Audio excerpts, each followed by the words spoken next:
For civil society, for Georgia, of course.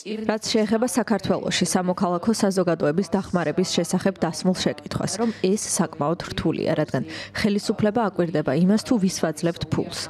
დაფინანსება არის, ის გაორმაგდა და იქნება კიდევ უფრო მეტიც. ახლა ჩვენ ვფიქრობთ, თუ როგორ მივაწოდოთ მათ დაფინანსება, ისე რომ არ დავაზიანოთ მათი არსებობა.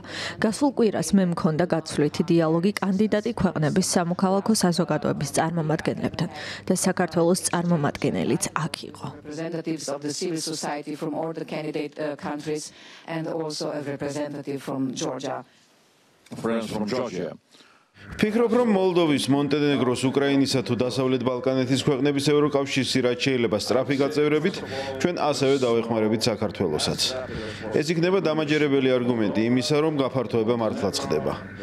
საკმაოდ ხანგრძლივი დროის განმავლობაში ზოგიერთი ოლიგარქი თუ რა შეიძლება მათ უწოდოთ, აჟღერებდა გზავნილებს, რომ მოსახლეობას დაევიწყებინა გაფართოება. დაეჯერებინა, რომ ეს არ მოხდებოდა. მათ შორის ასე იყო საქართველოში და სხვა ქვეყნებშიც. ახლა ჩვენ შეგვიძლია ძალიან მკაფიო არგუმენტისა და მტკიცებულების მოყვანა, რომ გაფართოება მოხდება და რომ საქართველოს შეუძლია დაბრუნდეს გაფართოების პროცესში, თუ რა თქმა უნდა, ქვეყანაში ცვლილებები მოხდება. Argument and evidence. Enlargement will happen.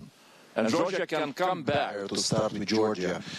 ბევრი ქართველი მეგობარი მყავს, საქართველოშიც ბევრჯერ ყოფილვარ. ვფიქრობ კულტურულად და სულიერად ახლოს ვართ, რომ არაფერი ვთქვა მეღვინეობაზე, რომელიც ჩვენი კულტურების განუყრელი ნაწილია. როდესაც პრემიერ-მინისტრად დავინიშნე, ქართველი მეგობრებისგან ბევრი მილოცვა მივიღე, რომელშიც ნათქვამი იყო. ახლა თქვენ ჩვენს ნაცვლადაც იბრძვით, თქვენ იბრძვით ჩვენთვისაც. მე სულად ვეთანხმები კომისარ კუბილიუსს, რომ ჩვენი წარმატება იქნება საუკეთესო პასუხი საქართველოში ჩარევაზე, მათ გაუჩინარებაზე ევროპული პროცესებიდან, რაც ჩემი აზრით ძალიან სევდიანი ამბავია. ქართველები ევროპელები არიან და სრულად იმსახურებენ იყვნენ ამ ოჯახის წევრი. ვიმედოვნებ, რომ ეს მხოლოდ დროებითი სიტუაციაა, ჩვენ მათ უნდა დავეხმაროთ. ჩვენ მოლდოველები ვიბრძოლებთ მათთვის, როგორც დაუპირდი. იმედია ისინი დაბრუნდებიან. EU processes which